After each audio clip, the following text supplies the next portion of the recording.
Buenas tardes. La Asociación de Amigos de los Jardines del Buen Retiro les da la bienvenida a este centro cultural Casa de Vacas. Como saben, entre los fines de la asociación está la defensa del patrimonio histórico, artístico, cultural y natural del parque. Y hoy pues nos podemos felicitar porque parece ser que por fin se va a rehabilitar el Castillete óptico o Castillete del Retiro. Y nadie mejor para explicarlo con detalle que las personas que nos acompañan esta tarde, que son doña Estrella Gutiérrez, que es delegada territorial de Madrid de la EMET. Los tres ponentes son de la Agencia Española de Meteorología.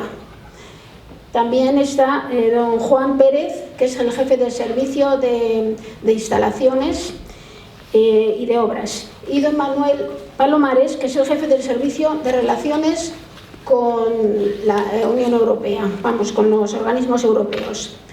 Pues nada, yo ya estoy deseando escucharles, les dejo con ellos y primeramente les dejo con el presidente de la asociación, Javier de la Puente, que les va a decir unas palabras. Muchas gracias. Buenas tardes. Para mí es un gran honor pues recibir a estas personas que siempre los hemos considerado amigos y compañeros y bueno, pues deciros que desde muy pequeñito para mí el Castillete pues era, pues ya podéis imaginaros un niño que puede pensar de un Castillete, que tenía su foso con agua, que era el baño de la elefanta que está a sus pies, y pensaba y creía en las princesas y esas cosas que ahora ya se han olvidado. Pero bueno, para mí es una gran alegría que por fin, después de tantos esfuerzos que hemos hecho, yo me acuerdo que lo quisimos convertir en un centro de interpretación del Retiro, pero sin saber que no era del Retiro. Lo quisimos hacer. Pero bueno, para mí es una gran alegría de verdad que este centro de la ciencia española vuelva otra vez al estado donde tiene que estar, de hacer un museo y nada más. Pues nada, pues muchas gracias y enhorabuena.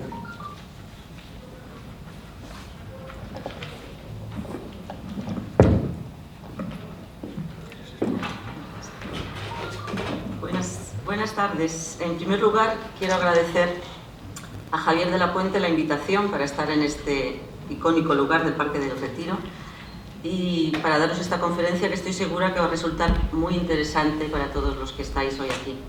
En segundo lugar, quiero darle la enhorabuena a él como presidente y a la Asociación de Amigos de los Jardines del Buen Retiro por su trabajo y por haber hecho en realidad el proyecto del Paisaje de la Luz. El Paisaje de la Luz, que es hoy una realidad y que desde AEMET, como sabéis, Javier, apoyamos con nuestra presencia cuando celebráis una reunión de expertos, donde acuden representantes de la Delegación Territorial de Madrid, y también actuaciones como es la rehabilitación del castillo, del Castillete, donde inició la andadura de la meteorología en España. Desde entonces, desde el inicio de la meteorología hasta nuestros días, el Servicio Meteorológico Nacional ha evolucionado enormemente. Ha pasado por distintos ministerios, ha pasado por distintas estructuras, digamos, y hoy en día, desde el 2008, es la Agencia Estatal de Meteorología y es hoy, podemos asegurarlo, uno de los grandes servicios meteorológicos europeos. AEMET forma parte de los consejos de los grandes organismos europeos para el avance de la ciencia de la meteorología. Por ejemplo, citaros, es el representante permanente ante estos organismos, como por ejemplo son el Centro Europeo de Predicción del Tiempo a Plazo Medio, la Organización Europea de Satélites Meteorológicos, EUMETSAT, la Organización Meteorológica Mundial, o, por citar algunos, ¿no?, y también por consorcios como lo son los dedicados a dar la mejora de los modelos numéricos de predicción del tiempo, de dispersión de contaminantes, etc. Actualmente el modelo que tenemos operativo, el modelo numérico, es fruto también de la colaboración entre dos consorcios grandes, como son Hirland y Aladín. En Hirland, por ejemplo, estaban la gran mayoría de países nórdicos y en Aladín estaban, como socio principal, estaba Météo-France, los franceses, el Servicio Meteorológico Nacional de Francia. Entonces, esto dio lugar a esta gran colaboración en la que España AEMET tuvo un papel muy importante dio lugar al modelo Harmony. Y entonces, este es un modelo que, fijaros, es muy complicado, esto da para otra conferencia, Javier. Los modelos numéricos hemos podido bajar, gracias a esta colaboración con Francia, etcétera, hasta 2,5 kilómetros de rejilla, con un alcance máximo de 48 horas. Entonces incorpora la difusión, una serie de detalles ya a nivel físico, etcétera, que hacen de él un modelo muy potente entonces, ¿qué pasa con tanta potencia? Que los procesos son cada vez más exigentes en cuanto a tiempo de máquina, de computación. Y entonces esto ha llevado, para que veáis también la importancia y los esfuerzos y el gran capital que tenemos ahí, la gran inversión que hacemos todos los españoles en AEMET, han llevado a la reciente renovación del gran superordenador en el que se ejecutan, digamos, diariamente, varias veces al día, todo este tipo de modelos numéricos deterministas, modelos estadísticos, etc.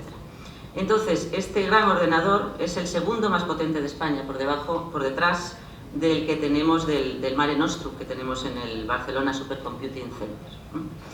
Y entonces, bueno, la potencia de pico va a ser altísima, de 1680 teraflops en el año 23, cuando acabemos la configuración. Y en este superordenador ejecutamos esas 4 veces al día el modelo numérico de área limitada sobre 2 áreas geográficas, sobre Península y Baleares y sobre las Islas Canarias. Entonces, también utilizamos las salidas del modelo global de ese Centro Europeo de Predicción de tiempo a plazo medio que os comentaba, para elaborar las predicciones y también fundamental, importantísimo, de cara al trabajo de AEMET, de cara a la sociedad, es elaborar los avisos de fenómenos meteorológicos adversos. AEMET también, aparte de todo esto que os podía estar un rato largo contando, cuenta con un valor principal, que es su personal. Su personal que, como sabéis, son funcionarios de los 3 cuerpos de meteorología del Estado, y también tenemos, importante, todos los colaboradores de meteorología, que forman la red de colaboradores, que es muy útil para nosotros, y personal no funcionario. Cuenta AEMET con una plantilla cercana a los 1.150 personas trabajando. En una estructura que está descentralizada, tenemos en la sede central, que está en los servicios centrales en la Ciudad Universitaria de Madrid, tenemos del orden del 30%, y luego el 70% lo tenemos en las delegaciones que llamamos delegaciones territoriales a lo largo de todo el territorio. Disponemos de una gran red de infraestructuras del más alto nivel tecnológico, como son la red de radares meteorológicos, la red de descargas eléctricas, las estaciones automáticas, el equipamiento que tenemos en los aeropuertos también, y por citar algunos ejemplos. Pero AEMET, lo importante para ahora, es que ha llegado hasta aquí sin olvidar su pasado. Estamos orgullosos de nuestro pasado y de los cerca de 150 años de historia, y por eso estamos trabajando por mantener nuestro patrimonio, como es el caso del castillo, del Castillete del Retiro, que nos trae hoy hasta aquí. Entonces, la conferencia que os vamos a plantear la vamos a estructurar en 2 partes diferenciadas, de aproximadamente media hora de duración cada una, tras las cuales, si os parece, abrimos un debate para un turno de preguntas, y estaremos encantados de responderos. Entonces, vamos a comenzar por hablar de una exposición histórica de la meteorología en España, y por ende en el Parque del Retiro, que va a venir de la mano de Manolo Palomares, aquí a mi izquierda, al que seguro que muchos conocéis, Javier. Y bueno, pues aparte de su labor como jefe del Servicio de Relaciones con Organismos Europeos, que comentaba Nuria, pues es un gran historiador de la meteorología, me consta. Yo lo conozco desde hace muchos años, pero es así. Exactamente, bueno, también. Sí. Bueno, pues después de la parte histórica que va a ofrecernos Manolo Palomares, va a estar la parte que ya del proyecto de rehabilitación del castillo, que va a estar a cargo de Juan Pérez Pedrero, que es el jefe del Servicio de Obras e Instalaciones, arquitecto de formación y el mejor conocedor del proyecto, sin duda. Y nada más, pues Javier, muchas gracias de nuevo por este momento, y cedo la palabra entonces a mi compañero Manuel Palomares. Estrella, está así. Es un placer estar aquí. Veo muchos compañeros, caras conocidas, también a Javier, el presidente de la asociación, que le vi hace poco, pero sobre todo, para mí me hace mucha ilusión hablar sobre el Retiro. Hemos intervenido mucho para intentar, aunque no está en nuestras manos, que se arreglase y los problemas que ha tenido, y es un sitio, en fin, tiene un poco de magia, ¿no?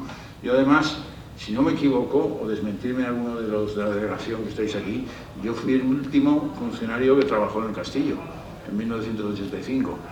Aunque a lo mejor dentro de poco no habrá nadie, porque yo me voy a jubilar, pero vamos, de los que están trabajando yo estuve en una de las torres, tenía el despacho.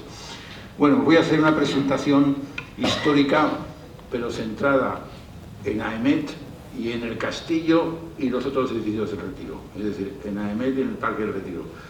No es imposible contar todo, pero en fin, intentaremos aproximar alguna cosa y que sea entretenida, sobre todo.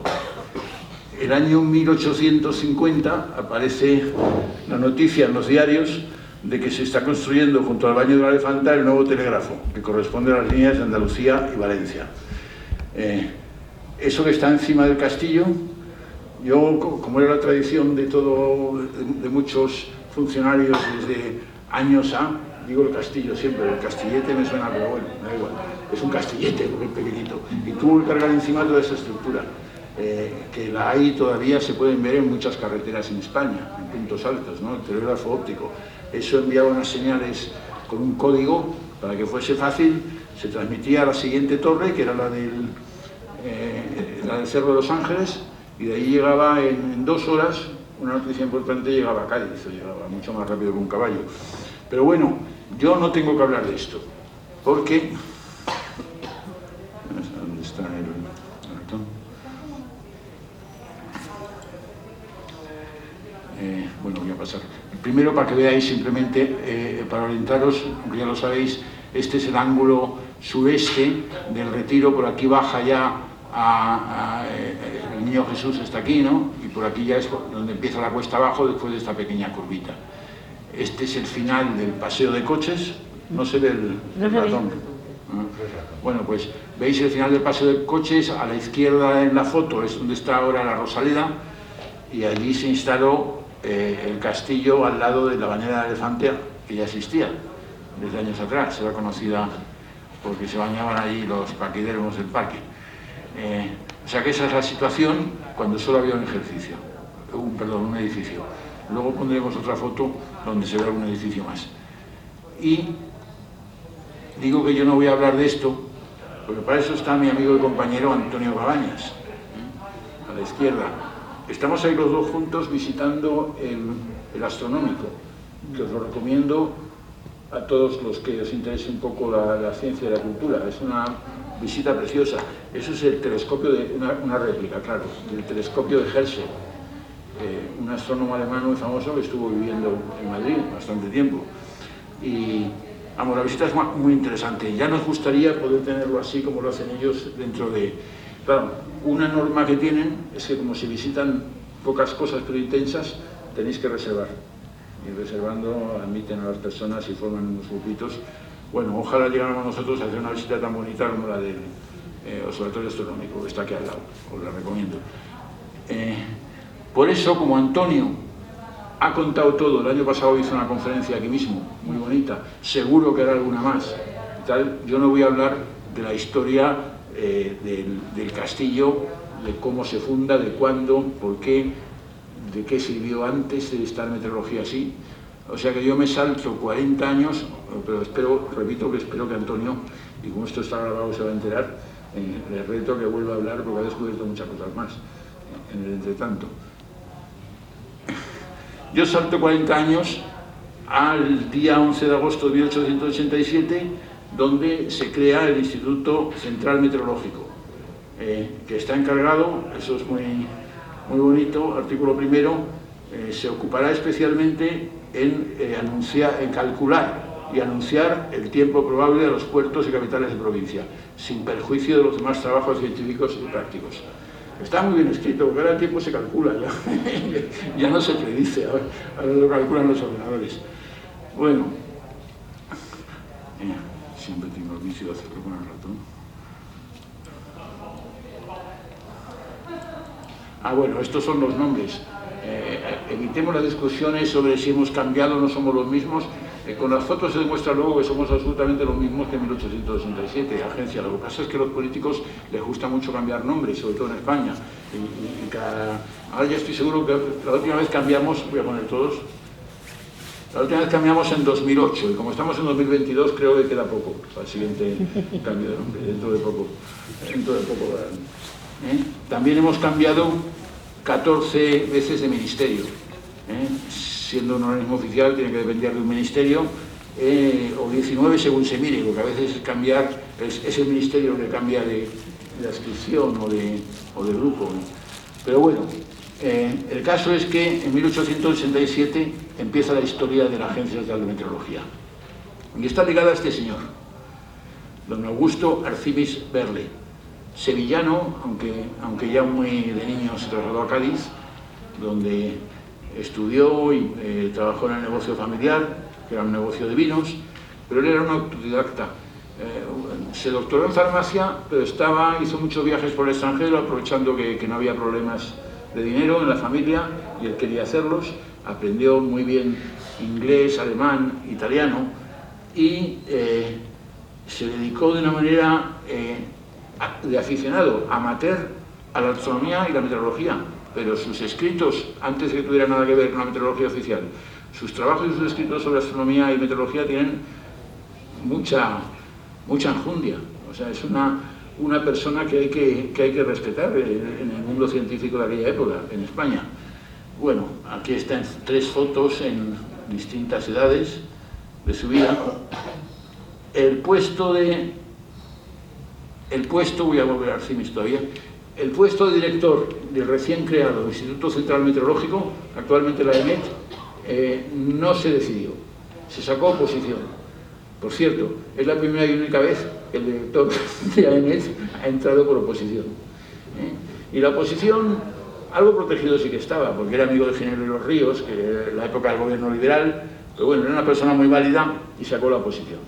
Y fue nombrado el año siguiente, en 1888, director del Instituto Central Meteorológico.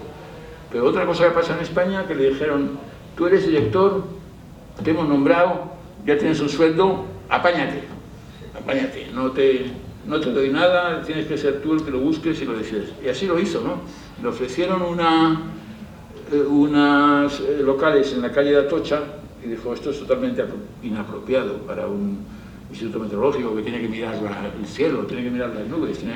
Y entonces él mismo, como paseaba, se demuestra por las muchas fotos que hizo, encontró esto. Era el viejo castillo rodeado de maleza, de hierba, medio abandonado. Me recuerda un poco lo que pasa ahora, Juan. Pero dijo que eso sí que era un sitio bueno, y que ahí sí que podía él empezar a hacer los trabajos necesarios que debe hacer un servicio meteorológico. Lo tardó un cierto tiempo, además las Cortes suprimieron el instituto por un año, cuando ganaron los del otro partido, que decían que no servía, volvieron a abrirlo en 1892, total, que tardó un año en adaptarse, en prepararse, en funcionar. Arcimis, vamos a ver, conservamos tantas fotos porque esto es una curiosidad interesante. Arcimis encima era fotógrafo, y un fotógrafo muy bueno con la tecnología modesta que había entonces para sacar fotografías. Y lo curioso es lo que apunto abajo para que no se me olvide. Él hizo muchas fotos no meteorológicas, por ejemplo familiares. Aquí están su esposa y sus 2 hijas con 2 nietos de San Sebastián. Y el Monte Higueldo, que algunas casas siguen siendo, pero vamos, reconstruidas. Pero más para allá, está pasado la torre de arriba, que es el parque de atracciones, y está siguiendo por la carretera. Sí, ahí tenemos, se llama de Higueldo.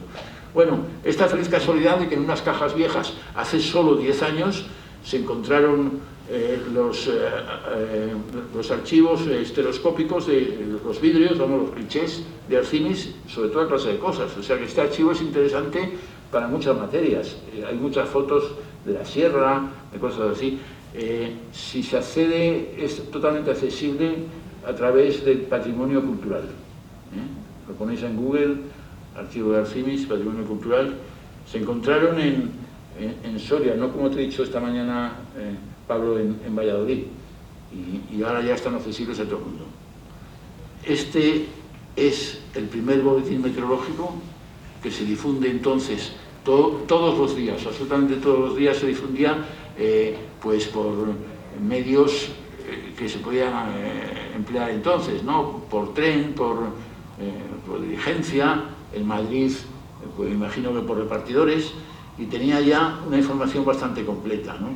Un mapa de isobaras, en esencia, igual que los que salen ahora a veces por televisión, con la diferencia de que diferencias pequeñas, pero no de concepto, ¿no? En vez de milibares a milímetros de mercurio, hay pocos datos.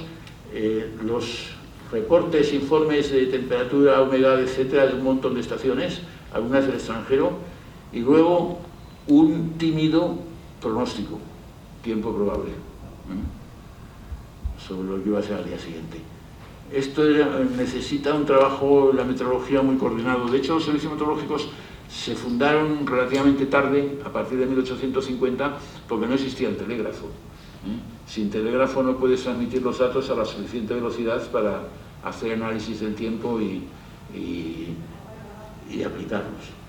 Bueno, esta es otra foto del castillo en los primeros años del siglo XX, cuando ya empieza a decentarse, le han quitado toda la hiedra.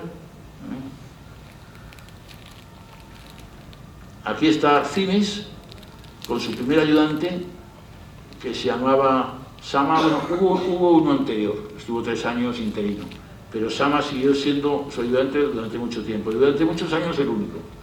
El preparar todos los datos para sacar ese boletín que acabamos de ver, de pronóstico, con la obligación y la esclavitud de sacarlo todos los días del año, lo hacían 2 personas, Augusto Arcinis y Nicolás Sama. Aquí vemos a Nicolás Sama, un poco más tarde, en el centro, junto a un pluviógrafo del observatorio, cuando ya le habían nombrado 2 ayudantes más. O sea, el servicio meteorológico alcanzaba la tremenda nómina de 4 personas y había una ordenanza también. Del Junco, atentos a este joven, a este espigado joven y alto del Junco, que saldrá en muchas fotos, incluso hasta 1950.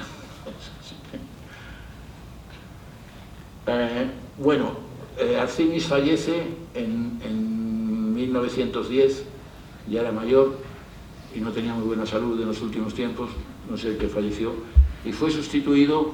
El servicio meteorológico había pasado, en uno de sus múltiples cambios de ministerio, había pasado al Ministerio de Fomento, y dentro de él al Instituto Geográfico, con lo cual el director había que nombrar al Instituto Geográfico, y se nombró al señor que está arriba en el centro, que se llama José Galvis. Tuvo un mandato brillante, ahora lo veremos. Hizo muchas más cosas importantes, y sobre todo, más que Arcinis, sobre todo porque tenía más apoyo probablemente, ¿no? Mejores relaciones. Curiosamente, y eso hizo un artículo sobre eso Alex Solá, que está hoy en la conferencia, curiosamente los 5 que están arriba fueron directores en el futuro. Todos fueron nombrados, y no por posición, pero eran nombrados. Son gente que estuvo muchos años trabajando. Y también el Instituto o el Servicio Meteorológico Nacional, como se llamó después, solo estuvo dividido durante la Guerra Civil, claro.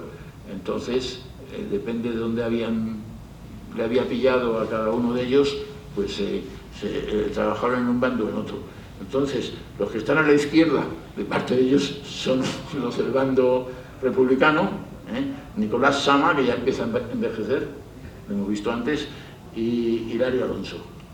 Y en cambio a la derecha están José Marín, como Rafael Marín y Junco, otra vez. Estos eran más de derechas. Pero bueno, eran muy amigos, entre ellos siguieron comunicándose. Hubo, como en todos los sitios, algún represaliado, se represalió a mucha gente, desgraciadamente, pero en el servicio meteorológico a pocos. 5 o 6 sí que se exiliaron por si las moscas. Hablaremos de alguno.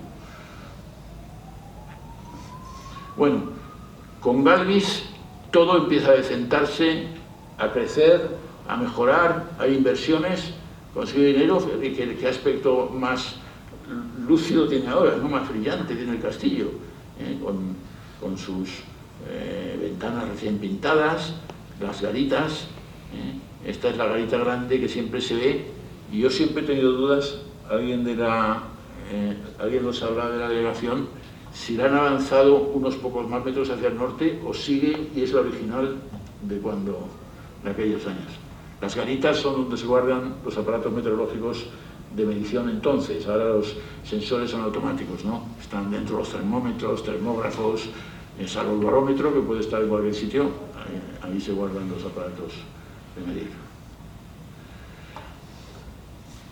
Aquí está Galvis otra vez, de los dos que están en el centro a la derecha, pero esta es una foto histórica, y quizá no por el castillo o el retiro, sino porque este señor alemán, Hergesel, que es el que está al lado de Galvis, era uno de los líderes de la cooperación meteorológica mundial, ¿no? Es el que había organizado las redes de observación en altura. Se necesitaba ya no solo medir el suelo, sino para seguir progresando y hacer que los pronósticos fueran un poquito mejores, se necesitaba estudiar las medidas en altura, los parámetros, temperatura, humedad. De todo eso se hacía con globos sondas, con cometas, pero había que organizarlo internacionalmente. Y este era el líder, el cabecilla. Y estaba muy interesado, por eso vino a Madrid, en que la EMET, voy a llamarle la EMET siempre, aunque para no hacerlo con su nombre casi siempre, montar un observatorio en Tenerife. Eso lo ha estudiado también otro compañero nuestro, que se llama Fernando Dolí, porque los alemanes tenían un doble objetivo. Uno científico, tener un observatorio cerca del Teide, en las alturas, en una zona donde se mezcla el aire subtropical y el aire polar, muy, muy interesante, y también tenían colonias en África, y les venía bien tener una base en medio, y había intereses militares. Total, que era un compromiso. Galvis y sus compañeros no tenían influencia para montar un observatorio así, pero por los compromisos políticos y para no enfadar a los alemanes y al mismo tiempo contestar a los ingleses, entonces se dijo, pues ni Alemania ni nadie, lo va a hacer España. Y ese fue el origen de nuestro segundo observatorio. No teníamos ninguno más que el de Madrid, claro, que el del Retiro. El Retiro fue durante mucho, hasta el Rizaña, el único. Y dirán ustedes, ¿y cómo medían la temperatura en Almería, en Santiago? Bueno, había observatorios que eran de las universidades, o de las órdenes religiosas, o de los institutos, y transmitían a la EMET sus datos. Eso fue cambiando poco a poco, pero muy poco a poco. ¿Muy bien de tiempo? Bueno, claro, si no, acelero un poquito. Vale. Aquí vemos esta actividad que he dicho antes. Aquí está el propio director encargándose de meter el meteorógrafo, que es un aparato que mide la temperatura, la humedad y la presión, dentro de una barquilla metálica, para protegerlo, antes de lanzarlo al aire, con estos dos globos. ¿Por qué dos globos? Estaban inflados a distinta presión. Entonces, al llegar a una cierta altura, uno de ellos explotaba. Y el otro no tenía suficiente potencia para mantener el ascenso, pero caía lentamente. Y al caer lentamente, el meteorógrafo no se estropeaba. Por supuesto, podía caer a 30 kilómetros o 40, ¿no?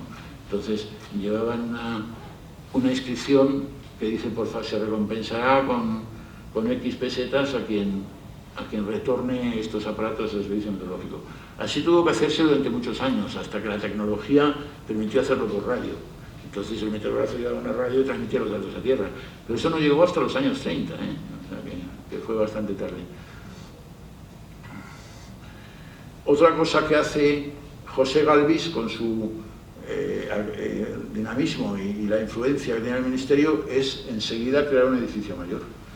Y a 50 metros al norte de donde está el castillo está este hermoso edificio, ahora es más hermoso aún porque tiene una planta más, porque no tenía solo dos plantas, y la enorme torre metálica de medición para medir el viento, poner las veletas, o incluso no sé si se lanzaban alguna vez los globos desde arriba. Está totalmente, ¿cómo se dice? Reconstruido, no, rehabilitado, pero eso se hablará Juan después. Es una pena porque es un edificio hermoso y da para muchas cosas. Una pena que haya estado cerrado, yo no lo entiendo.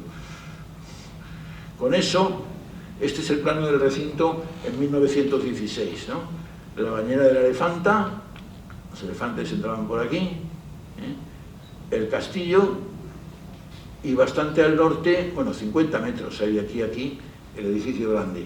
Más tarde, en 1927, se hizo otro aquí, en medio, más pequeño. Y luego también algunos almacenes y eso, pero vamos, fundamentalmente estos dos edificios constituyeron muchos años la sede central del servicio meteorológico, o sea, desde donde se coordinaban todas las actividades y se concentraban las observaciones y donde además estaba el personal, porque hasta Izaña no podían trabajar más que allí, no había otro sitio. Luego poco a poco se fue mandando la gente a otras dependencias. Esta es una vista en los años 20, claro, no sé exacto la fecha, pero calculo que por allí, donde desde arriba el edificio grande, con lo cual se ve lo que ahora es, o lo que entonces era la Casa de Fieras, todo esto, y lo que ahora es los jardines de Cecilio Rodríguez, ¿no? Esta otra vista es desde la terraza del castillo hacia el norte, viendo el edificio grande, y luego al otro lado de Méndez Pelayo el Hospital del Niño Jesús, y luego se empezaban a ver las nuevas construcciones de 5 o 6 pisos que antes no existían, porque eso era casi el límite norte de Madrid, en la época de Arcimis. Aquí ya no. Por curiosidad, una serie de estudiantes que van a visitar el servicio meteorológico. Esta es la puerta del edificio grande. No me atrevo porque soy muy mal fisonomista, pero este que está aquí podría ser Duperier, no lo sé seguro. Esto es por curiosidad. Empezaron a entrar mujeres, se necesitaba personal, cada vez se hacían más cosas y además empezaron a crearse dependencias y observatorios en provincias. Tenían que coordinar con el central. Aquí tenemos 4 de ellas con los vistosos trajes de la época.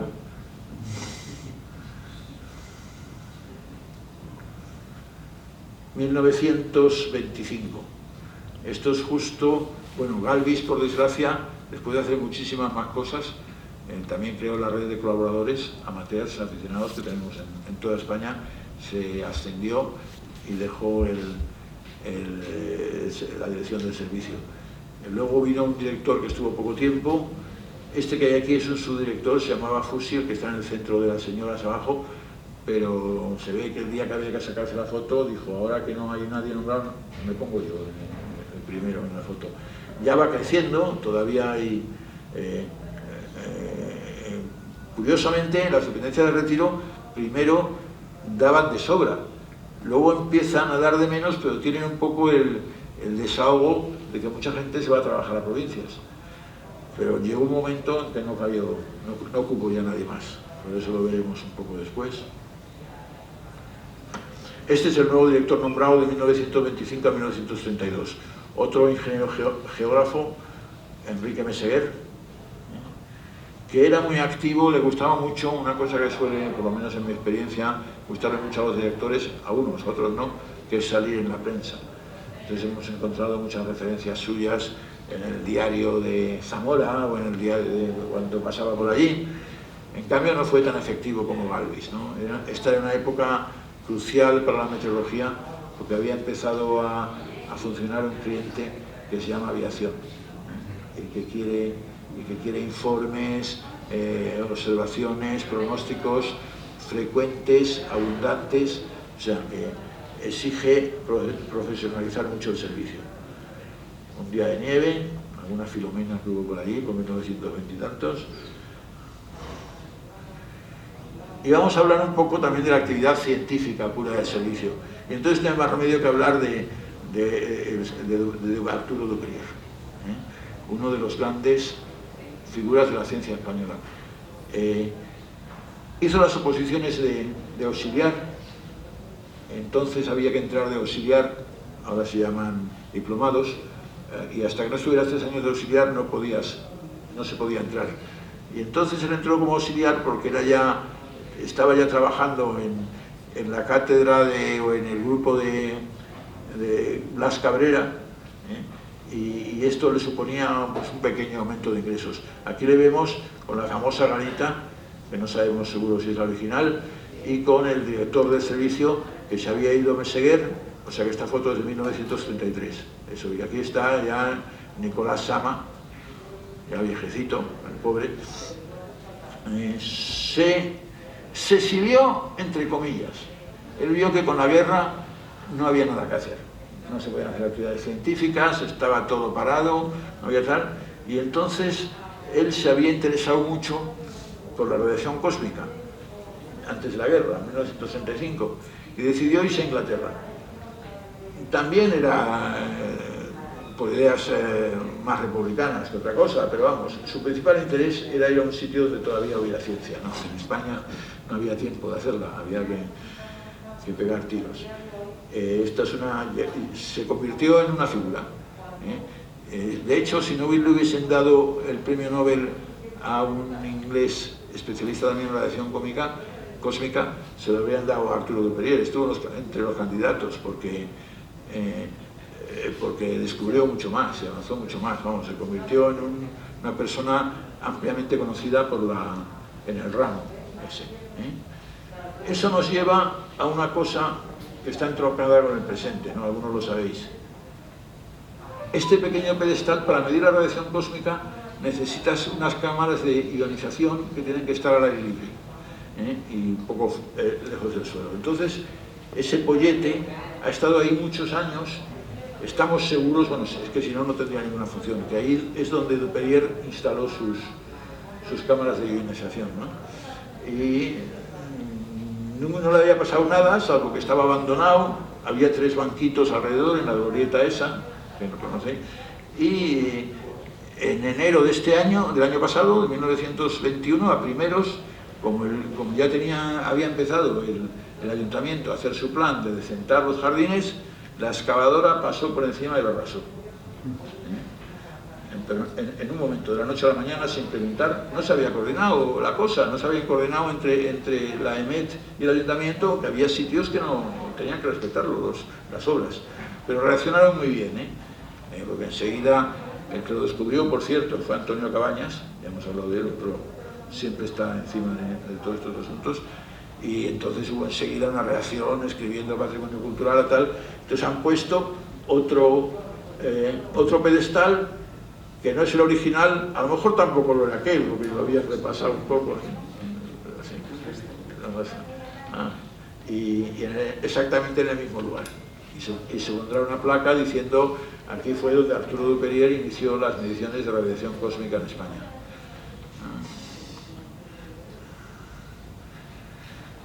Aquí tenemos otra reunión internacional de científicos, era la reunión de la Comisión Internacional de la Alta Atmósfera, y vinieron de varios países extranjeros, sobre todo les sacado, aquí está el director anterior, el Meseguer, y este señor es Helgeser, el que vino en 1912, también bastante viejo, pero seguía manejando los hilos de las técnicas meteorológicas, ¿no? Los demás son también bastante conocidos, pero bueno. Ha pasado la guerra, y aquí tenemos otra foto del personal con el castillo detrás, aunque se ve poco, se ve que es el castillo, como siempre fotografiándose en el castillo los grupos, y hay también figuras bastante conocidas, esta vez de la meteorología española, ¿no? Este que está en el centro vuelve a ser Francisco de Junco, con los años ya engordado y se le ha puesto el pelo blanco. Es el mismo delgadito de 1908. Y lo demás es más conocido y poco tiempo. Y la única chica, también hay un otro que no está uniforme. Habíamos pasado al Ministerio del Aire, ¿no? Y durante los primeros años hasta era obligatorio el uniforme. Unos años después la cosa se bajó un poco de requerimiento y ya no. Y solamente hay una chica, que es doña Felisa Martín Bravo, que fue la primera miembro del cuerpo de meteorólogos, o miembro, diría alguien, ¿no? Sí, yo digo miembro, y la primera doctora en físicas en España, aunque la tesis no la hizo sobre meteorología, sino sobre algo, no me acuerdo, de química de cristales. Bueno, no tengo fotos de la más dantesca, que es de 1947, este es el edificio grande, pero en 1947 antes, las tienes, cuando se cargan las ventanas, es una reforma muy poco respetuosa. El edificio grande no, el edificio grande más o menos lo que se hizo es ponerle otro piso, o ese trozo de... Y así llegamos a los últimos años, ¿no? Este es el aspecto del castillo, mejor que lo que está hoy 5 años después, ¿no? Esto es 2014, 21, todavía no habían puesto una valla para protegerlo porque se caía trozos. Estos solamente son 3 o 4 fotos, Juan nos pondrá más, seguro, solamente para terminar la exposición, que no se ha ido más o menos bien de tiempo. Bueno, pues después de la magnífica exposición e ilustración de nuestro compañero Manuel Palomares, pues me queda a mí el después, ¿no? A partir de aquí, ¿qué va a ser del castillo? Bueno, castillo en definitiva, desde esos carteles que se han proyectado antes, pues ha pasado mucho tiempo y parece que la Agencia Estatal de Meteorología ha entrado en una, o lo parecía, en una desidia, en una dejadez de los edificios que componen todo el complejo que ocupamos en el Retiro. En realidad no ha sido así. Lo que pasa es que hemos tenido una casuística de circunstancias adversas, de tramitaciones muy lentas por parte de distintas administraciones, y sin pretender aburrir a nadie, lo que voy a hacer es un recorrido rápido, un poco para refrescar que ese tiempo que hemos estado en esos carteles y que todo el mundo, incluso yo oía los comentarios cuando bueno, los ciudadanos pasaban por delante, ¿cuándo rehabilitarán esto? Parece mentira. Pues AEMET ha estado ahí siempre y ha estado siempre en una decisión clara y decidida, valga la redundancia, de recuperación del edificio. Fijaros que el edificio tiene calificación urbanística, bueno, pero que os pueda tutear, me vais a perdonar.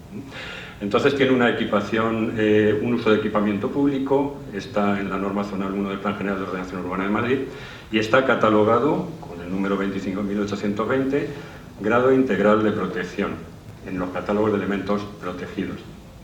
Se hizo una tramitación, una modificación puntual del Plan General de Ordenación Urbana, pues anteriores al año 2002, en el cual pues se quería cambiar ese uso, se consiguió precisamente para un uso museístico, que era el objetivo siempre en la idea de la agencia de utilizar ese edificio y de devolverlo de alguna manera a la sociedad también. Sí que se autoriza en un primer momento un uso meteorológico, una superficie de edificabilidad, y se autorizan una serie de cuestiones a través todo de la Comisión de Protección del Patrimonio Histórico, Artístico y Natural de Madrid, porque al ser un edificio protegido tiene que contar siempre con informe favorable de esa comisión, que regula cualquier edificio que esté catalogado. Sin embargo, se autorizan cosas, pues bueno, se incrementa una planta más, se incrementa la altura, además se autorizan también 2 plantas sótano para instalaciones y una reestructuración interior, bueno, un tanto cuestionable. Sí que es verdad que en el año febrero del 2002, arquitecta Belinda Tato redacta ese proyecto y precisamente lo que figuran en esos carteles que vemos expuestos delante del Castillo del Retiro, pues son las imágenes de la recuperación de este proyecto, que no es el que se va a llevar a cabo. Ahora lo vamos a ver. Bueno, pues era una recuperación un tanto novedosa, un tanto atrevida. Se perdía bastante la morfología del edificio exterior e interior también. Se diafanaba prácticamente todo su interior, se hacían unas pantallas o superficies para poder proyectar. Se creaba en la cubierta una especie de periscopio, caleidoscopio, de tal manera que se jugaba con la luz, reflejos, espejos, para trasladar al interior las imágenes exteriores.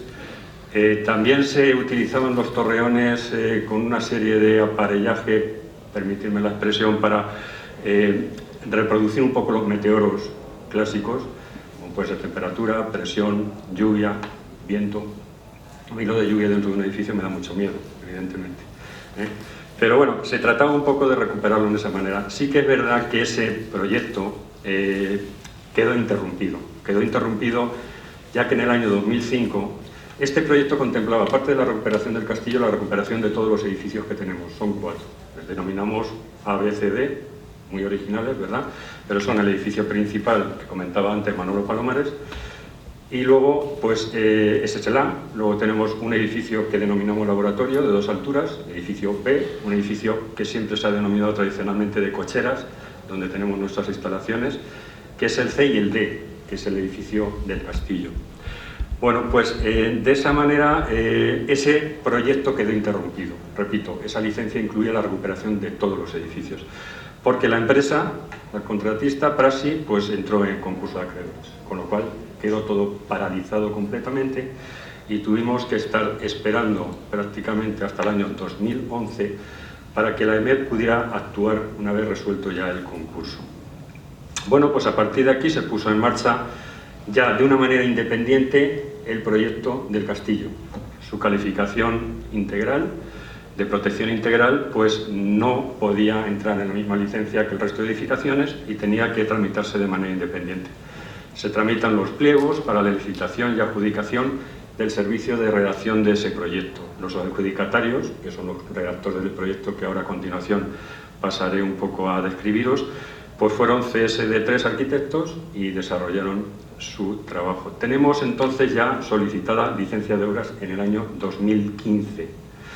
Entramos al segundo edificio protegido bajo los ojos de la Comisión de Protección de Patrimonio Histórico, Artístico y Natural de Madrid.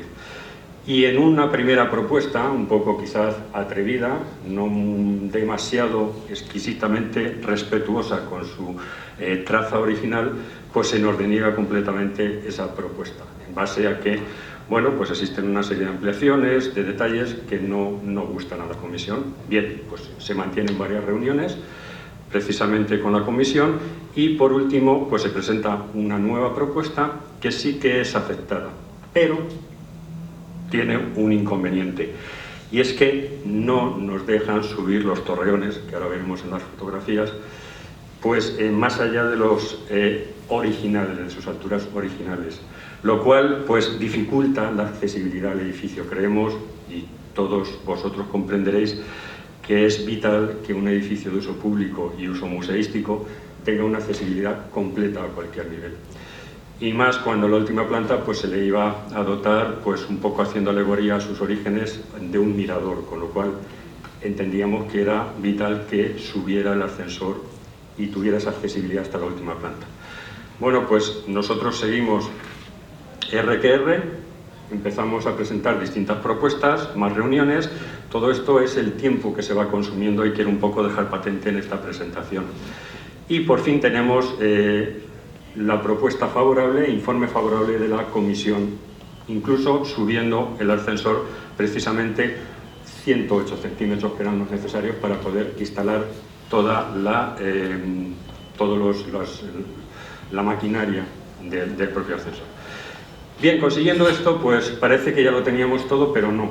El edificio nos llega un nuevo requerimiento del ayuntamiento, según el cual pues tenemos que contar con la aprobación y autorización de la Dirección General de Bellas Artes y Patrimonio Cultural dependiente del Ministerio de Educación, Cultura y Deporte, porque es un bien integrante del patrimonio nacional y por tanto no podemos contar solo con la aprobación a nivel autonómico, sino que tiene que ser precisamente a nivel del Ministerio. Pues otra vez a presentar todo el proyecto arqueológico al Ministerio y no tenemos su aprobación hasta el año 2019. Pasan los años, pero ahí está la agencia, aunque el cartel se siga oxidando, como dice Manuel Palomares, efectivamente. Y ya en el noviembre del 2019 sí que tenemos en el Ayuntamiento de Madrid la licencia urbanística, con lo cual ya podemos terminar el proyecto, revisarlo, supervisarlo y por último podemos en el año 2021, el presente año, en abril, redactar los pliegos ya para la licitación de las obras. En septiembre se publicó todo el proyecto y la licitación en la plataforma de contratación del sector público, que aprovecho también por si quieren o queréis entrar buscándolo directamente en Google, plataforma de contratación del sector público, buscáis las contrataciones o las licitaciones de AEMET, filtrando podéis llegar precisamente al proyecto y de ahí podéis descargar completamente el proyecto técnico completo. Con lo cual actualmente estamos en mesa de contratación, tenemos ya una propuesta de adjudicación y esperamos que si las solvencias técnicas y económicas que se exigen en los pliegos los cumple la empresa propuesta, pues podamos tener firmado el contrato de obras en el primer trimestre y bueno, podamos iniciar las obras también a continuación. El plazo de ejecución serían 18 meses, con lo cual estamos en la recta final de poder ver este edificio, iniciar a verlo ya en su reforma. Yo voy a compartir ahora con ustedes, o con vosotros, una serie de fotografías que ya las hemos visto en la presentación de Manuel Palomares, pero ahora las vamos a mirar quizá con otros ojos, ¿eh?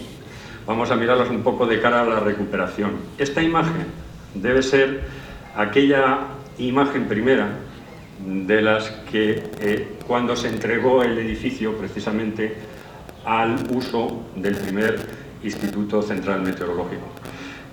Podéis ver precisamente el estado un tanto deplorable en el que se encuentra el edificio.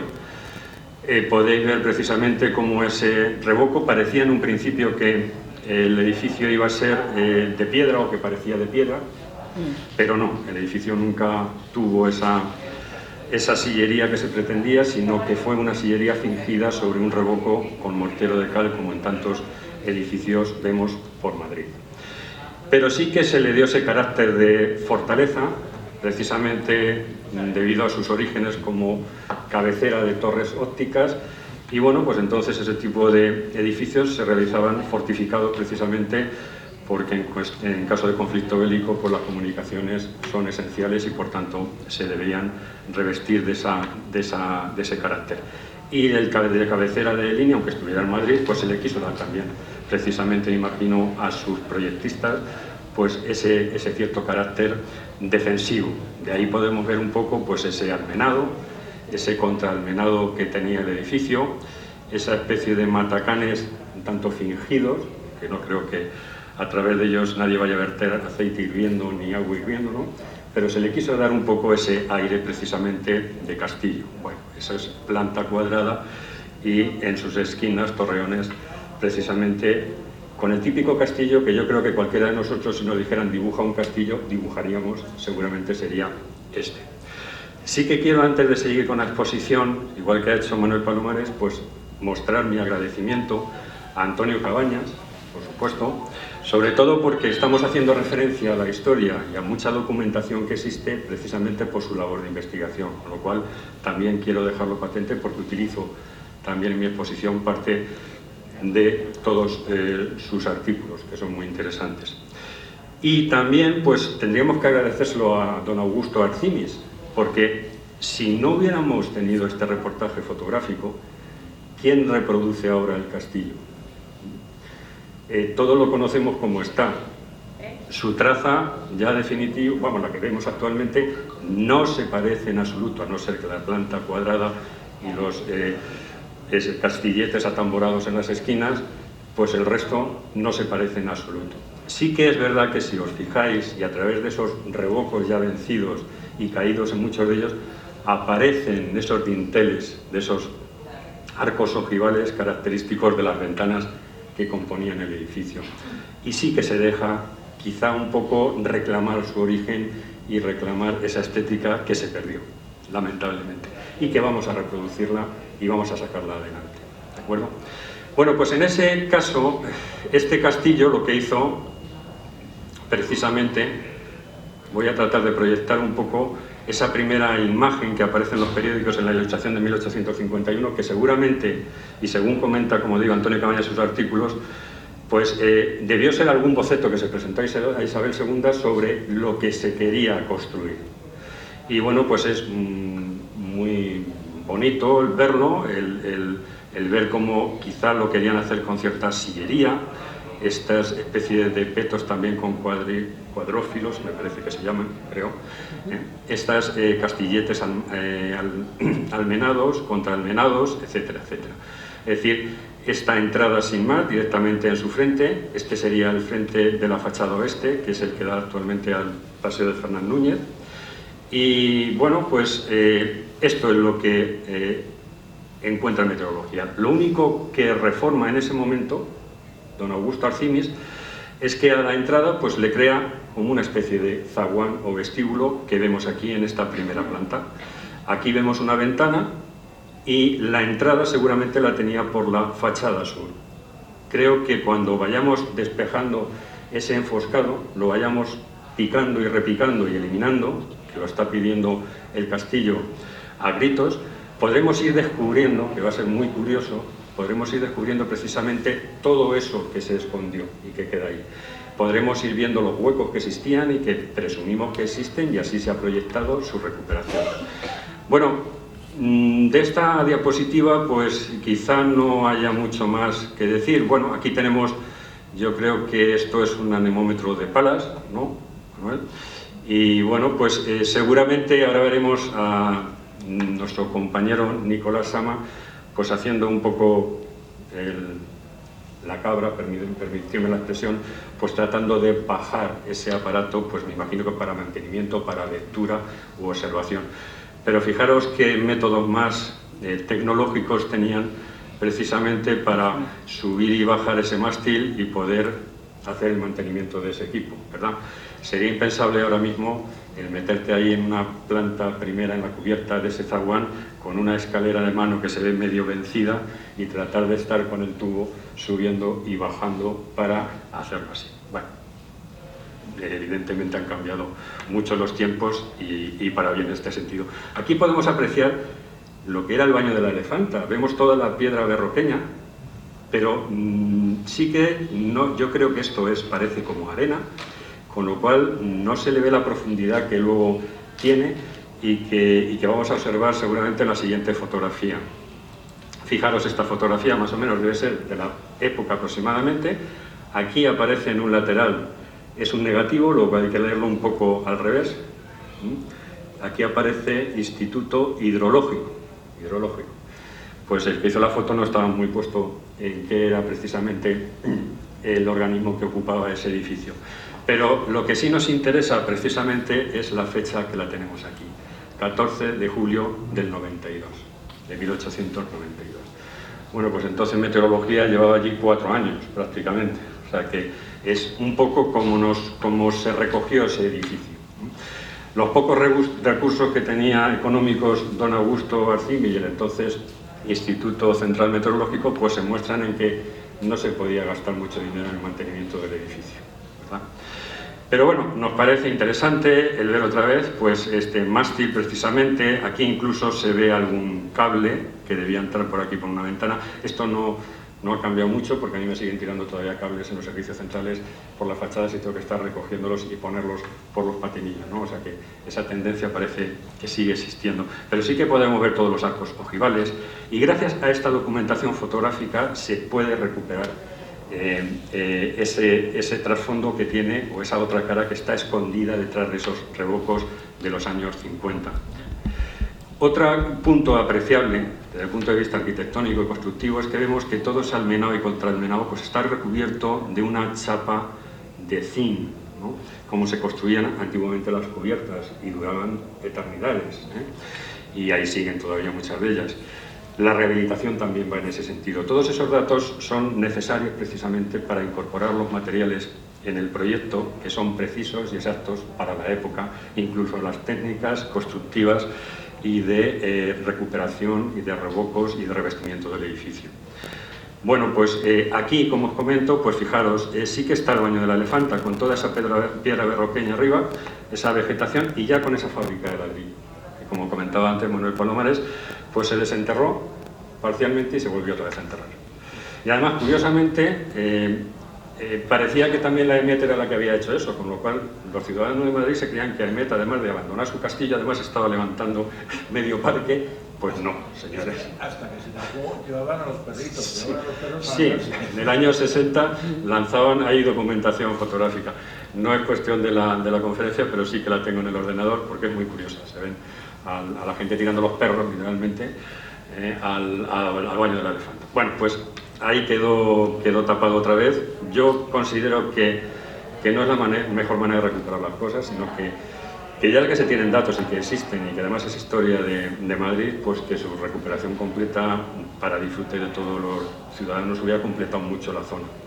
Se ha quedado marcada pues con unas hiladas de ladrillo y con unas letras en acero corten, baño de la Elefanta, sin más, yo creo que se ha tenido en la mano el poder recuperarlo todo el baño de la Elefanta completamente. Bueno, seguimos ya más rápido, porque si no, no vamos a llegar a la parte que estamos todos interesados. Bueno, aquí tenemos más fotografías un poco para dejar patente que el edificio pues estaba bastante denostado, con una necesidad de reforma importante. Y sí que teníamos también una valla que siempre hemos reclamado en el Retiro y que no nos dan y que seguiremos insistiendo. Existía una valla con una especie de valla empalizada. Bueno, nosotros tenemos la esperanza de que en algún momento podamos no vallar literalmente nuestras instalaciones, pero sí crear algún tipo de defensa en consonancia con el Parque del Retiro, para poder tener también cierta intimidad en el trabajo que se desarrolla y seguridad dentro del recinto del entorno meteorológico. Bueno, una fotografía más también, pues estaremos hablando precisamente de finales del 19 o principios del 20, en las que todavía estaba don Augusto Arcimis aquí. No sé precisar, o no me atrevo en algunos casos, qué orientaciones estamos viendo, porque al tratarse de negativos tampoco sé realmente si son vistos por un lado o vistos por el otro, si me explico. Con lo cual, bueno, en cierta manera todas las fachadas son bastante iguales, excepto la de la fachada oeste, y podría ser cualquiera de ellas.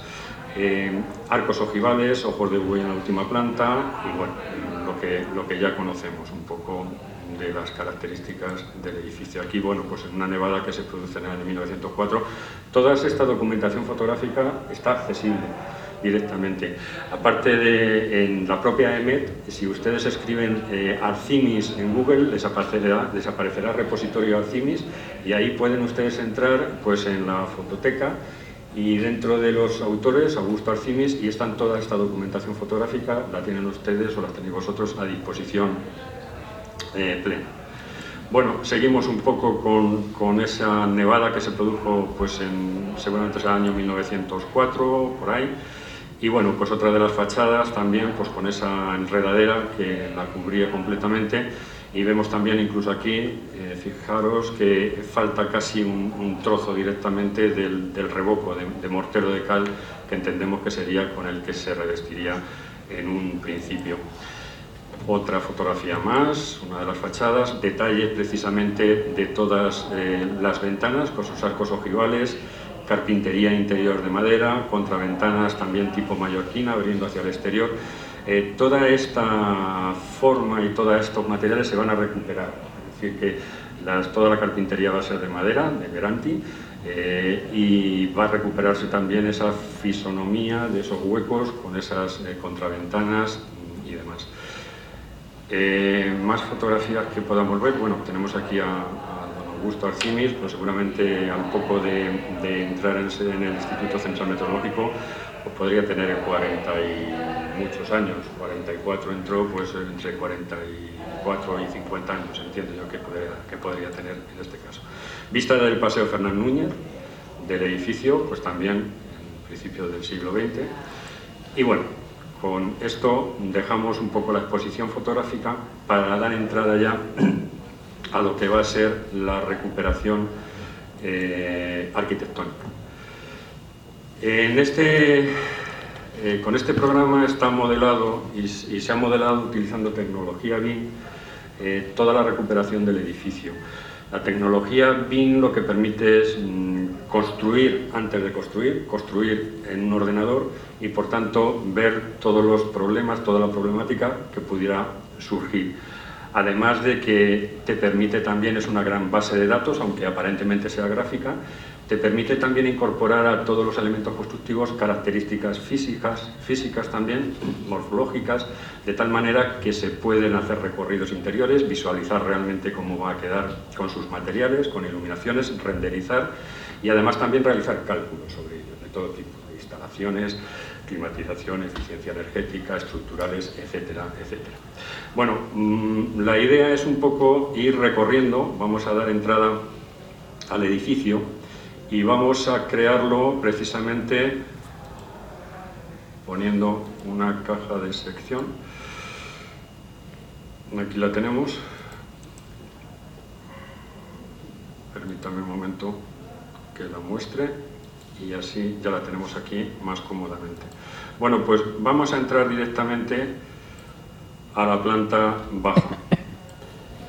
aquí la tenemos. Entonces, se conserva este cuerpo de edificación que está adosado a su fachada oeste.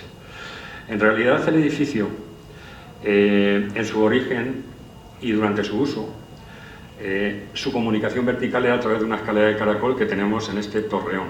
Este es el torreón que está situado en la fachada noreste. Pero actualmente, y dado el uso y con las nuevas normativas y de protección y evacuación, pues no puede ser utilizable para los fines de comunicación, sino que tenemos que crear y hemos creado una escalera de comunicación. Esa escalera de comunicación es la que veis aquí, y esa escalera va a recorrer y va a ocupar parte de las fachadas este y sur. Claro, eso limita muchísimo el espacio interior. Vamos a pensar que de luces interiores esa planta cuadrada podemos estar hablando de unos 5,5 metros por 5,5 metros. Aparte de los torreones. Los torreones, bueno, aparte de dar esa forma característica del castillo, tienen poco aprovechamiento. De hecho, uno de ellos está ocupado por esa escalera de caracol que vamos a recuperar, tenemos que recuperarla, pero que únicamente va a quedar de forma, digamos, simbólica. Sí que la escalera que va a comunicar todos los niveles va a ser esa nueva escalera y ocupa una gran porción de la planta, con lo cual es muy necesario utilizar también este cuerpo de edificación en toda su altura para tener un espacio de exposición suficiente.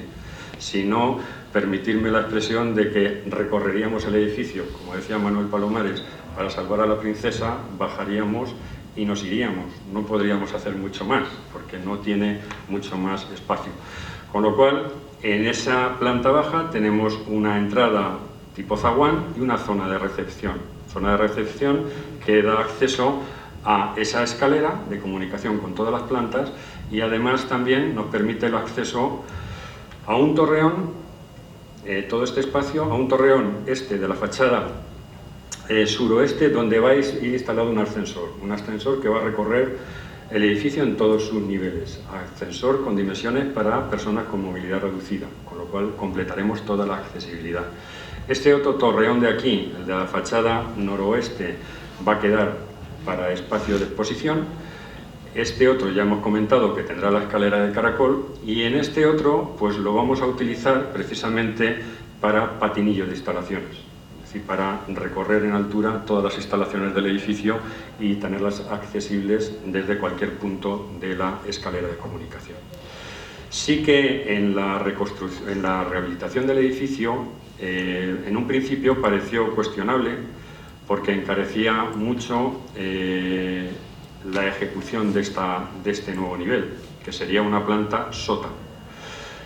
Yo lo he defendido siempre a ultranza porque si no localizamos en la planta sótano los aseos y los pocos cuartos de instalaciones que se tengan que colocar en el edificio, ya no es que recorramos el edificio para salvar a la princesa, es que no hay espacio para exponer nada prácticamente.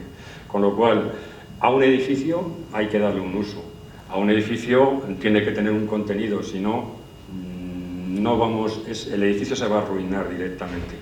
Con lo cual, en esta planta sótano, que ahora veremos un poco qué técnicas constructivas vamos a utilizar para poder sacarla, porque no existe actualmente, pues van a ir situados los servicios, 2 cabinas, una zona de lavabos y un aseo para personas de movilidad reducida. De esa manera, en ese nivel tenemos ya esas necesidades cubiertas, localizadas, sin afectar al resto del espacio. Bueno, pasamos otra vez por la planta baja y nos vamos a ir directamente a la planta. Bueno, aquí vemos un poco también todo lo que son los huecos que vamos a recuperar y que se van a crear precisamente con esa carpintería exterior mallorquina y carpintería interior de madera. Seguimos subiendo y llegamos a una planta primera que tiene un hueco abierto precisamente sobre la planta baja. Esto sería un peto en el cual vendríamos subiendo la escalera de la planta baja y la recorreríamos y continuaríamos subiendo. Tenemos este espacio de aquí, de exposición de ese cuerpo adosado, y este torreón, aparte de ese recorrido que también puede ser y será zona de exposición. Si seguimos aún más arriba, pues llegaremos a esa planta tercera, en la cual sí que la ocupamos en su totalidad. Perdón, es planta segunda. sí que la ocupamos en su totalidad y creamos precisamente un suelo de vidrio transparente para tener una iluminación cenital de todo el edificio. Arriba se va a situar un mirador, también va a tener ese suelo transparente, esa iluminación cenital, que va a aportar al edificio, que si confiáramos solo en estos huecos, pues quedaría con una iluminación natural bastante escasa. Y también tenemos este cuerpo adosado como zona de exposición. Y por último, pues entraríamos a la planta precisamente donde mirador transparente completamente. Se trata de que sea bastante imperceptible y en cierta manera también darle un uso, como siempre tuvo este edificio, en su cubierta. Hemos visto antes por la exposición fotográfica, pues desde que se lanzaban incluso globos sonda desde su terraza, de todos los aparatos meteorológicos que se exponían en la cubierta, etcétera, etcétera. Con lo cual, pues vamos a recuperar de alguna manera esa visita a la cubierta. No podíamos hacerlo de otra manera que protegiendo mediante este mirador, porque este almenado tiene una altura que no podemos, no es suficiente para seguridad y salud para visitarlo de manera directa, con lo cual tendrá que ser precisamente a través de este mirador, también con un central cenital transparente y que permita incorporar la luz natural a todo el edificio. Y bueno, pues esta sería ya la última planta y el edificio en cierta manera ya recuperado.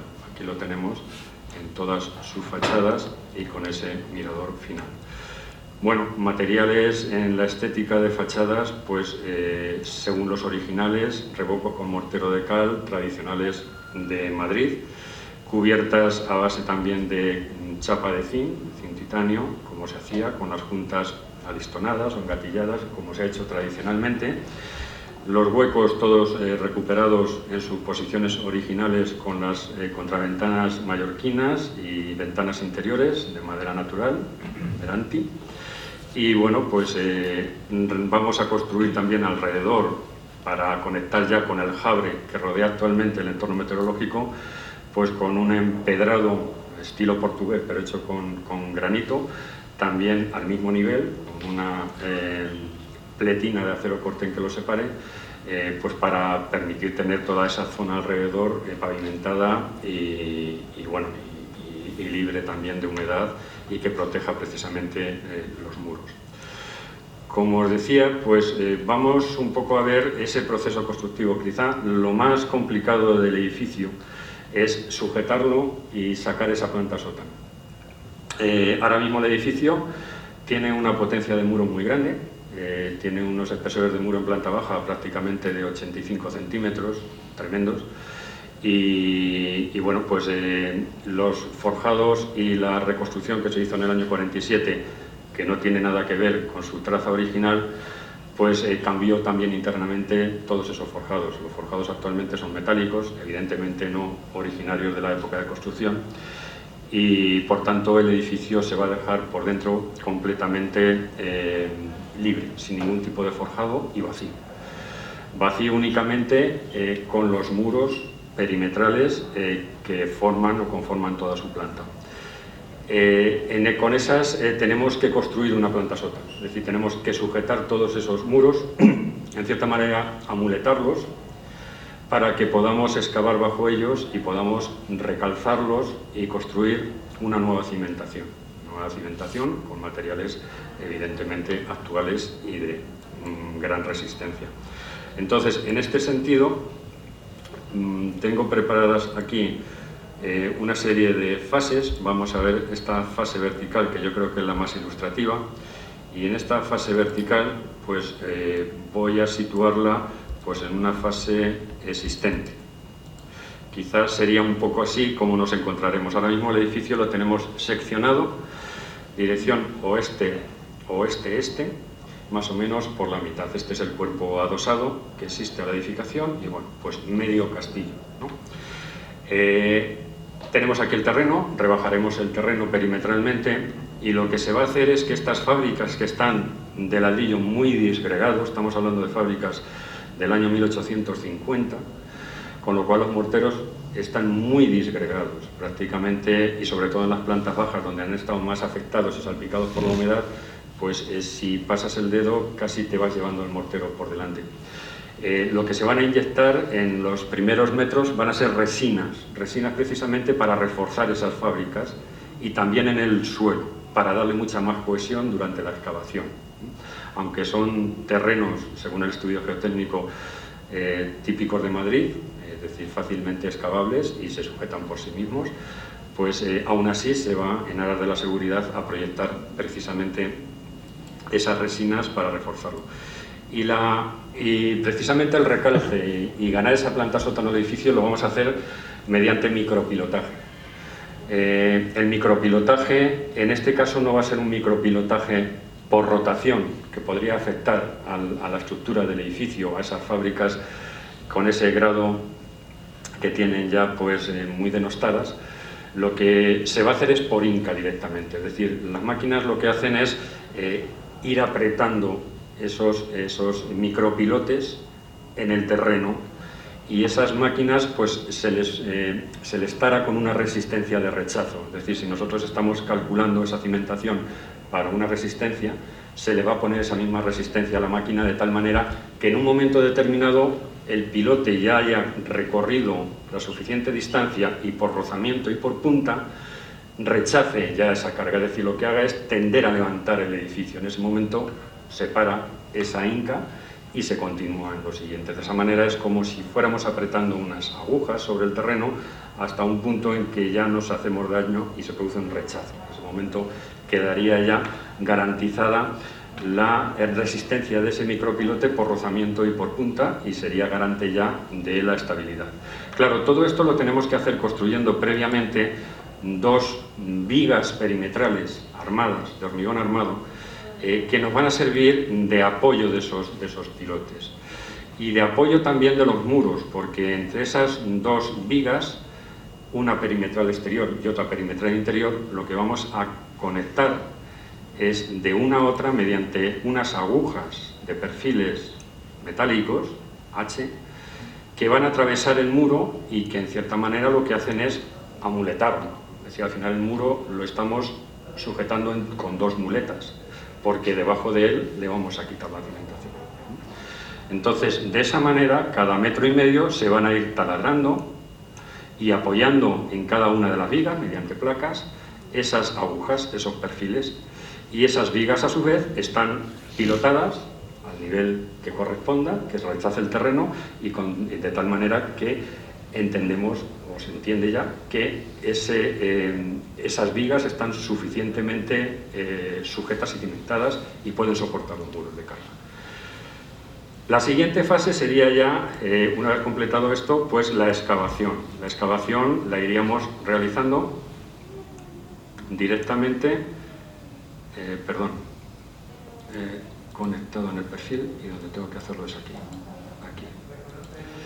Bien, vamos a ir excavando ya el interior. Entonces, excavaremos hasta un nivel en el cual pues pensemos que estos micropilotes tienen un diámetro de 10 centímetros, es decir, que tienen muchísima esbeltez. Llegará un momento en que si nosotros excaváramos sin más, pandearían directamente, doblarían. Con lo cual, llegado por ejemplo 1,5 metros, se irá viendo según el terreno, lo que se hará es arriestrar entre ellos. Entonces, a través de perfilería metálica se van a ir uniendo formando pilares de celosía. Es decir, aunaremos de 3 en 3, los iremos arriostrando entre ellos con perfilería metálica, y de esa manera trabajarán conjuntamente. Ya no es un elemento muy esbelto que trabaja por sí solo, sino que ya es una estructura de celosía muy resistente. De esa manera podemos ir arriostrándolos y seguir excavando, porque podemos conseguir que sean lo suficientemente estables como para aguantar la carga, hasta llegar al plano de cimentación final. La cimentación se va a realizar mediante una losa de hormigón armado de 90 centímetros. Y los muros que van a recalzar los muros existentes pues van a ser del mismo espesor que los que hay de fábrica de ladrillo. Estamos hablando de 84-85 centímetros. Con lo cual, una vez llegado al fondo de la excavación, donde podemos empezar a cimentar, pues lo que haremos directamente es empezar a realizar esa cimentación por bataches. Es decir, no vamos a empezar a descalzar completamente todo el muro, sino que lo vamos a hacer por trozos y por caras enfrentadas, de tal manera que podamos ir demoliendo la cimentación existente y supliéndola y prolongándola hasta la losa de cimentación mediante muros de hormigón. Y se realizará de esa manera, por bataches, por puntos, por zonas elegidas, de tal manera que no sufra la construcción existente, la edificación existente. Bueno, pues una vez que completemos toda esa cimentación, tendremos ya una caja completa enterrada en el terreno, que será nuestra planta sótano. Y ya estos pilares y estos pilotes pues sobran directamente. Ya además no necesitamos esa resistencia que nos han dado, ese aporte, porque ya tenemos directamente los muros sujetando los muros originales, con lo cual podríamos directamente cortarlos ya, quitarlos y tener nuestra planta sótano diáfana y completa. El pilotaje exterior, pues ahí se queda. No se ha excavado, ha servido únicamente de muleta para sujetar toda la edificación y ahí quedará perdido en el terreno sin más. Y bueno, pues con todo eso al final pues tendremos nuestro cajón terminado y podremos pues sobre él revestir, impermeabilizar, terminarlo y hacerlo habitable, evidentemente. Bueno, pues no sé tampoco cómo voy de tiempo, pero yo creo que hasta aquí es un poco la exposición de lo que se quiere realizar, de cómo se va a recuperar el edificio. Entiendo que su recuperación va a quedar un poco recogida o similar precisamente a la que en su momento pudo acometer, porque tendría más recursos económicos, don José Galdís, y que en el año 1911, pues, yo creo que esta es una imagen bastante representativa de lo que vamos a recuperar y cómo lo vamos a recuperar. Quería también porque antes ha quedado un poco sin hablar sobre esa famosa proyecto que en el año 1947, cuando pertenecíamos al Ministerio del Aire, pues transformó completamente el edificio. Perdió toda su identidad original y toda su traza en todas sus fachadas. Precisamente esta es una imagen de alguno de los planos, además precisamente Manuel Palomares fue el que me pasó toda esta información, de cómo se hizo en su momento y refleja un poco ese estado actual del edificio. El edificio está abandonado y en ruinas, pero los huecos, las fachadas responden un poco a este esquema, con lo cual se perdió completamente esa identidad, que es la que nosotros pretendemos, y la Comisión también, y el Ayuntamiento nos ha obligado precisamente a ello. Otra imagen también, que antes no sé por qué no he podido ponerla, pues es esta, que a mí me resulta bastante graciosa. Aquí vemos a Nicolás Sama precisamente encaramado en una de esas almenas, en la cual pues está precisamente esa anemómetro, pues no sé si manteniéndolo, tomando datos de él, a lo mejor incluso abajo hay alguno con una escalera también que está sujetando ese mástil para poder subirlo y bajarlo. Bueno, pues es curiosa, fijaros un poco también. Yo le echaría la bronca por dos cosas, ¿no? Yo creo que todas. La primera, pues porque pensar que está ahí a una altura quizá de 11 metros, haciendo pues el equilibrismo, ¿no? Sin ningún problema, es joven y bueno, pues parece que no teme las consecuencias. Evidentemente esto actualmente no se podría realizar. Bueno, si ahora mismo cualquiera de nosotros, algún técnico observador de meteorología, le decimos que sube una escalera sin un trozo de barandilla, pues prácticamente pondría el grito en el cielo, con razón. Pero bueno, aquí no había problema. Y por... Que parece que era un anemómetro de recorrido, que había que leerlo como los cuentaquilómetros. A ver el número de vueltas que daban. Y luego también le echaría la bronca porque, hombre, no es la primera vez que se sube, ¿verdad? Porque ya tiene la albardilla de zinc bastante vencida, ¿eh? Y eso no puede ser, ¿verdad? Bueno, el edificio tampoco estaba muy recuperado entonces, pero ahí entra humedades por todos los lados, con lo cual que no me pise la albardilla de zinc, porque no puede ser. Entonces me resultaba graciosa esta fotografía y quería un poco también compartirla. Aquí vemos también, no sé si la proyecta antes también Manuel Palomares, pues un poco también Nicolás Sama, pues en uno seguramente próximo a uno de los torreones, ahí se ve. Y bueno, pues esto parece como el caño. Yo me imagino que hay alguna estufa de la época que le serviría precisamente pues, para calentarse en el edificio. Y alguno más quería comentaros ya por terminar la exposición. Bueno, aquí tenemos también a don Augusto Arcimis, precisamente. Yo me corregirán los metrólogos, creo que es un heliógrafo, me parece, y de la época. Y quizá fuera esta la orientación en la que, como torre óptica, se construyó precisamente para conectar con el Cerro Almodóvar, que estaba ya o está todavía, claro, por la zona, por Vallecas, donde ya conectaba con la línea de Valencia.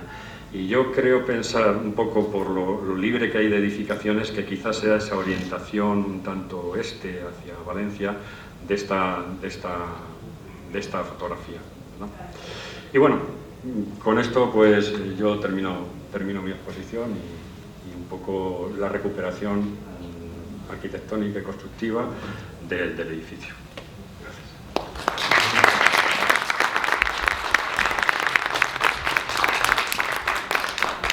Gracias. Pues nada, abrimos entonces un turno de preguntas.